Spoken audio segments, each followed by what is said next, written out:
288장 예수를 나의 구주 삼고.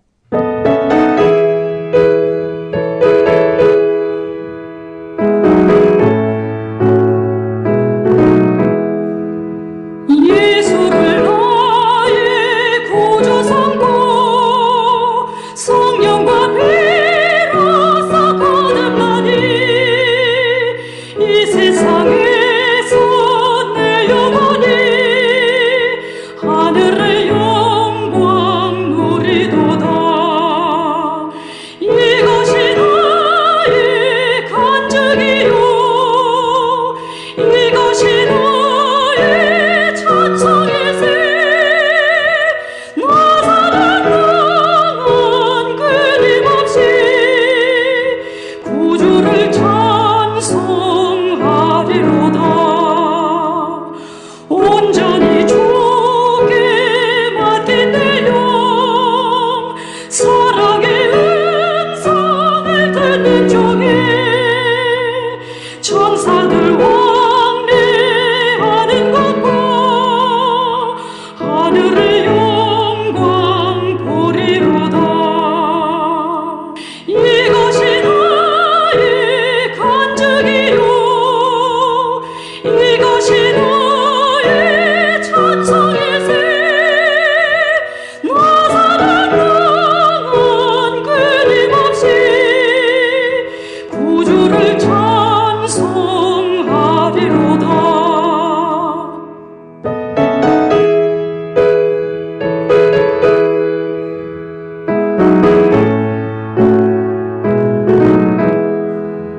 주 안에 기쁨 노래으로 마음의 풍랑이 잔잔하니 세상과 나는 간 곳 없고 구속한 주만 보이도다.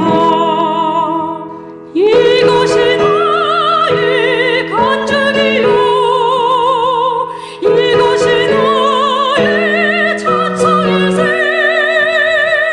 나 사랑하는 끊임없이 구주를 찬송하리로다.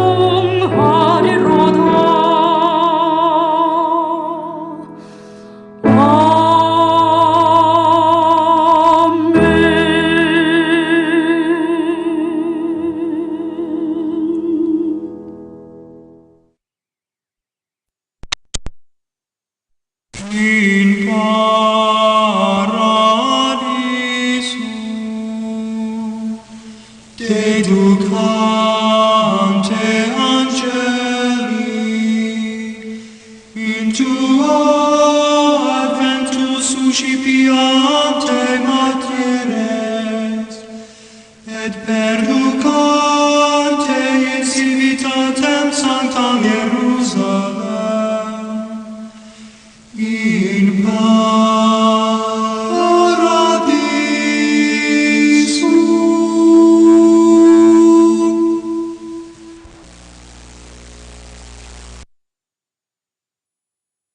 사울이 주의 제자들에 대하여 여전히 위협과 살기가 등등하여 대제사장에게 가서 다메섹 여러 회당에 가져갈 공문을 청하니, 이는 만일 그도를 따르는 사람을 만나면 남녀를 막론하고 결박하여 예루살렘으로 잡아오려 함이라. 사울이 길을 가다가 다메섹에 가까이 이르더니 호련히 하늘로부터 빛이 그를 둘러 비추는지라. 땅에 엎드러 져들음에 소리가 있어 이르시되 사울아 사울아 네가 어찌하여 나를 박해하느냐 하시거늘 대답하되 주여 누구시니까 이르시되 나는 네가 박해하는 예수라. 너는 일어나 시내로 들어가라. 네가 행할 것을 네게 이를 자가 있느니라 하시니, 같이 가던 사람들은 소리만 듣고 아무도 보지 못하여 말을 못하고 서 있더라. 사울이 땅에서 일어나 눈은 떴으나 아무것도 보지 못하고 사람의 손에 끌려 다메섹으로 들어가서 사흘 동안 보지 못하고 먹지도 마시지도 아니하니라.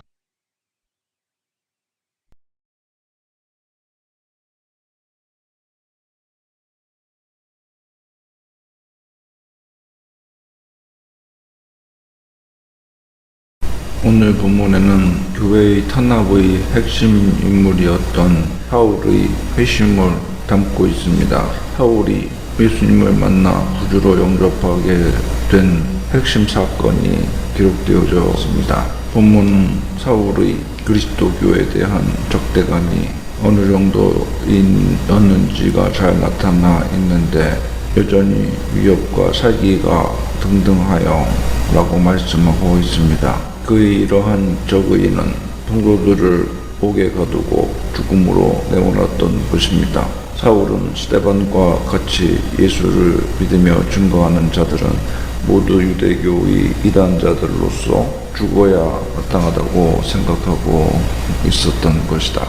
여전히 라는 말에서 알 수 있듯이 사울은 적의가 몸에 배어 있어 식지 않고 지속적이었음을 보여줍니다. 사울에게 있어 그리스도인들에 대한 살기와 위협이 마치 그의 성격처럼 되고 있었으며 그것이 그의 심장에 가득 채우고 있었던 것입니다. 곧 일어난 사울의 회심 사건이라는 대반전이 일어나기 직전까지도 사울이 변함없이 교회를 핍박하고자 하며 그 범위를 더 확장하고 있었다는 이러한 기록은 그리스도교에 대한 가장 극악한 핍박자가 바로 이방 민족에게 가장 큰 영향을 미치는 복음 전도자로 변화되기 직전의 더욱 극적인 분위기를 전달하여 줍니다. 본문의 다메섹은 예루살렘으로부터 북서쪽으로 200km 이상 되는 곳에 멀리 떨어져 있는 수리아의 매우 오래된 도시입니다. 다메섹은 창세기에 이미 그 이름이 아니라 초대교회 당시에도 큰 도시였습니다. 그리고 여러 회당이 있었다는 것은 유대인의 인구가 상당히 많았다는 것을 말합니다. 당시 그곳에는 4-5만 명의 유대인이 있었으며 30여 개의 회당이 있었을 것으로 보입니다. 그 유대인 중 상당수가 복음을 듣고 그리스도인이 되었던 것으로 보여집니다. 또한 이 도시에는 고대 세계 곳곳에서 대상들이 모여 늘 많은 사람들이 활발한 교류를 나누었습니다. 이러한 상황에서 사울은 다메섹에서 그리스도의 복음이 왕성하게 되면 곧 온 세상으로 퍼져나가게 될 것을 우려했던 것이며 이것을 방지하기 위해 서둘러 그곳으로 가고자 한 것입니다. 사울은 예루살렘에서 박해를 피해 다메섹으로 그리스도인들을 다시 예루살렘으로 붙잡아 오기 위해 사내들인의 의장인 데드사연에게 위임장을 청하였던 것입니다.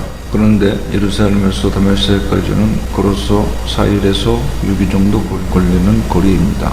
본문은 사울 일행이 다메섹에 거의 다다랐을 때 생긴 한 주련적인 일입니다. 즉 사울은 지루한 여행을 마치고 이제 다메섹 성으로 들어가 그리스도인들을 박해하려는 마음을 다지고 있는 바로 그 시점에 부활하신 예수님께서 나타나 사울의 모든 계획을 무산시킨 것입니다. 그리스도께서는 이처럼 주제연적으로 등장하시고 오히려 박해자 사울을 당신이 유능한 일꾼으로 삼으셨습니다. 주님은 사울아 사울아 내가 어찌하여 나를 핍박하느냐 말씀하였습니다. 예수님께서는 사울아 사울아 라고 그의 이름을 부르셨습니다. 이처럼 이름이 두 번 불리워지는 것은 하나님의 뜻 깊은 가르침이 전달되기에 앞서 흔히 있는 일입니다. 예수님도 마르다야 마르다야 시모나 시모야 라고 말씀하시고 그들에게 귀한 말씀과 가르침을 더하셨습니다. 또한 사울아 사울아 라고 두 번씩이나 강복하게 부른 것은 사울이 깊은 영적 잠에 빠져 있음을 깨우치는 의미도 내포하고 있다고 볼 수 있습니다. 영적으로 깊은 잠에 빠져 있으며 심판의 낭떠러지에 떨어지려는 사울을 예수님께서는 사랑의 음성으로 불러 깨우쳤던 것입니다. 계속해서 예수님께서는 사울에게 어찌하여 나를 핍박하느냐고 말씀하십니다. 실상 사울이 핍박의 대상은 직접적으로 예수 그리스도를 믿는 모든 제자들, 즉 교회였습니다. 그런데 예수님은 사울을 향해 어찌하여 나를 핍박하느냐고 물으신 것입니다. 이는 바로 그분이 교회를 자기 자신과 동일시하고 계셨다는 사실을 보여줍니다. 이런 사실은 바울에게 깊이 각인되었습니다. 살아계신 교회의 머리 대신 예수 주님의 이 음성을 들은 그는 훗날 자신이 서신서에서 교회와 그리스도와의 관계에 대해서 몸은 하나인데 많은 지체가 있고 몸의 지체가 많으나 한 몸인과 같이 그러하니라고 분명히 밝혔습니다. 사울은 주여 니시 오니까 라고 반문합니다. 사울은 자신에게 말하는 이가 누군지 그 처음 순간에는 정확히 알지 못하였습니다. 그러나 강한 빛과 더불어 하늘로부터 들려오는 소리를 그는 신적인 것으로 느끼지 않을 수 없었기 때문에 그 자리에서 주여라고 말할 수밖에 없었습니다. 사울은 이때 나타나신 존재가 하나 그의 사자라는 바로 직감하고 주여라고 말하였던 것입니다. 율법에 익숙해 있던 사울은 자신이 열심히 행하는 그리스도인들에 대한 탄압이 하나님 앞에 올바른 일이라고 생각하였습니다. 그 일을 여전히 수행하고자 다메섹을 향해 발길을 재촉하던 중 갑자기 하늘로부터 들려오는 소리에 그는 당황하지 않을 수 없었습니다. 그런 의미에서 그를 변화시킨 근본 동의는 내적인 수고나 갈등이 아닙니다. 그렇게 주권적으로 역사하신 이는 바로 예수님이십니다. 사울은 예수 그리스도의 직접적인 간섭으로 그를 핍박하는 사람에게 그에게 충성하는 종이 되었습니다. 그리스도에게 나아가는 것에 있어서 자신의 내적 속고나 자신에 대한 성찰이 도움을 줄 수 있으나 가장 근본적인 동의는 바로 예수님의 찾아오심이십니다. 나는 내가 핍박하는 예수라고 주님은 말씀하십니다. 예수님께서 자신과 사울은 이 칭대명사를 사용하여 강하게 대조시키는 반면에 자신과 그의 교회는 완전히 동일시하고 있음을 보여줍니다. 사울이 핍박하는 대상은 예수님의 백성과 그의 교회인데 예수님은 그들이 곧 자기 자신임을 거듭 밝히고 계신 것입니다. 이후 바울은 자신이 교회를 핍박한 죄악에 대해 여러 번 고백하고 있는데 이것은 아마도 직접적인 예수 그리스도의 본문과 같은 지적 때문인 것으로 알 수 있습니다. 예수님은 바울에게 행할 것을 지시할 사람이 있는데 그 사람은 바로 아나니아이며 그가 하나님에 의해 지시를 받은 말씀을 사울에게 전할 것이라고 말씀합니다. 본문 8절에 사람의 손에 끌려라고 말씀하고 있습니다. 사울은 같이 가던 사람들의 손에 이끌려 가게 되었습니다. 조금 전까지만 해도 앞장서 우리를 인도해 오던 사람이 이제는 이끌리게 되었고 믿는 자들을 체포하고자 하던 이가 이제 오히려 예수님께 사로잡혔습니다. 예수님을 핍박하던 대제사장의 권세를 등에 업고 의기양양하게 위협과 살기를 가지고 그리스도인들에게로 나아가던 이가 이제 진정한 대제사장이신 예수 그리스도의 권세 아래 속하게 된 것입니다. 얼마나 놀랍고 극적인 반전입니까? 그는 사흘 동안 보지 못하게 되었습니다. 사울의 회심은 자신을 포함하여 그 어떤 사람도 상상하지 못한 매우 놀랍고도 갑작스러운 사건이었습니다. 그가 담메색 도상에서 부활하신 예수님을 만난 사건과 육적 눈이 감겨 보지 못한 채 보낸 이후의 3일간의 기간은 사울을 이전과는 완전히 다른 사람으로 만들었습니다. 교회를 핍박하던 열심이 예수 그리스도와 교회를 위한 열심으로 완전하게 바뀌었습니다.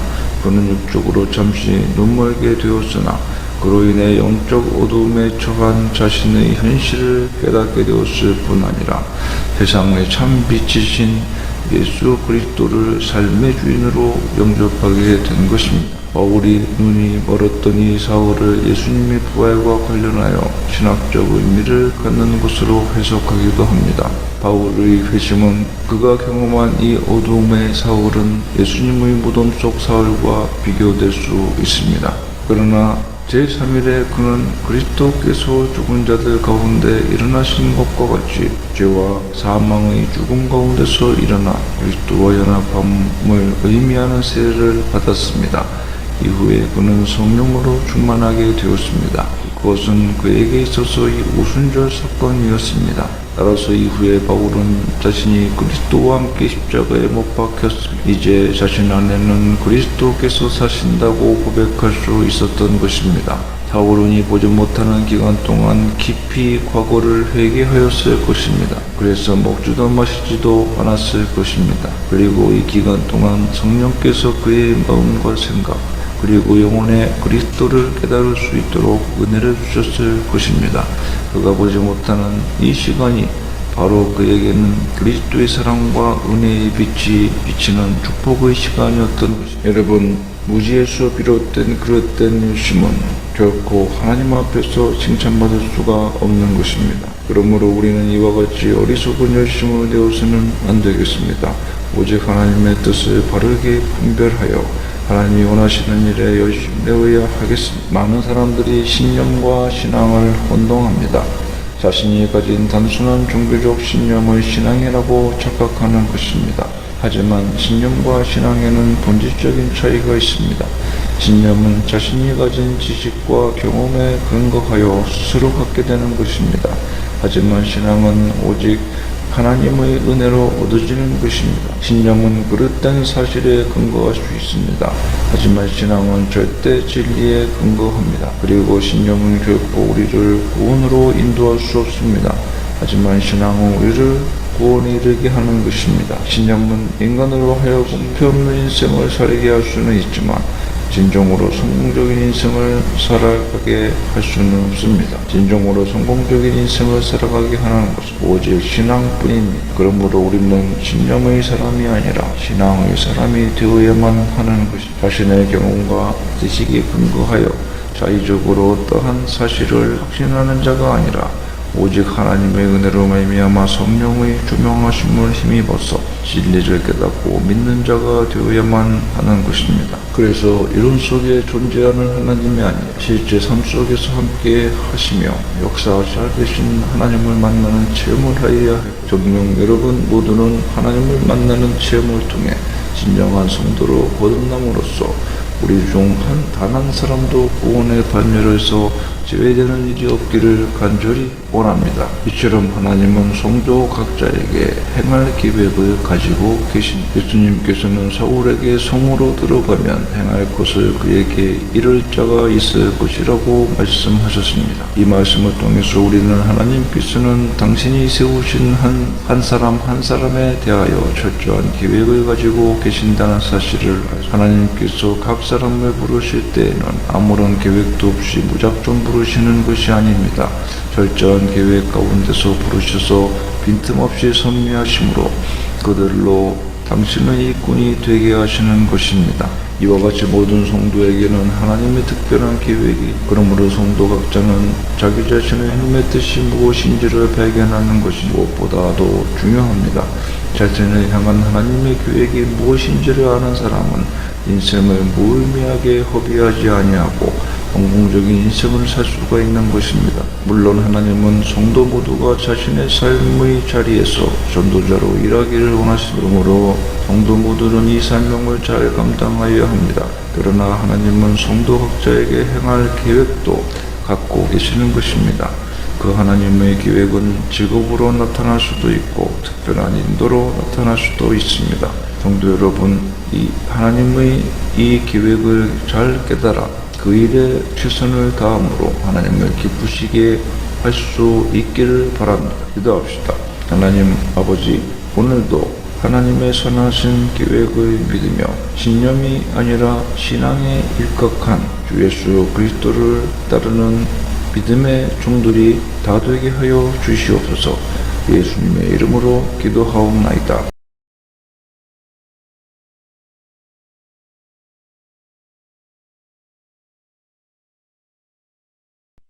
347장 허락하신 새 땅에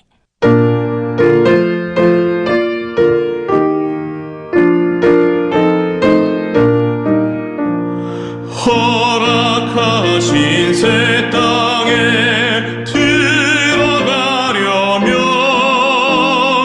마음의 준비 다하여 힘써 일하세. 여호수아 본받아 앞으로 가세.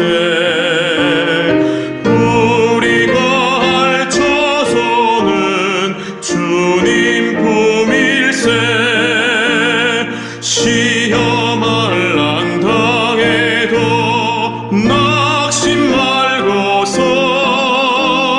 맘의 걱정 버리고 힘써 일하세.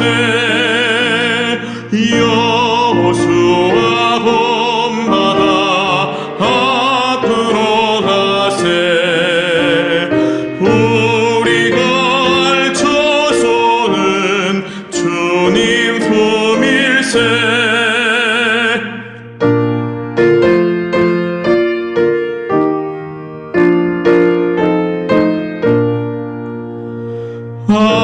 앞서가신 예수님 바라보면서 모두 마음을 아파요 힘써 일하세. 여호수아 본받아 앞으로 가세. 우리가 알 처소는 주님 품일세. 일할 곳이 아직도 많이 있으니 담대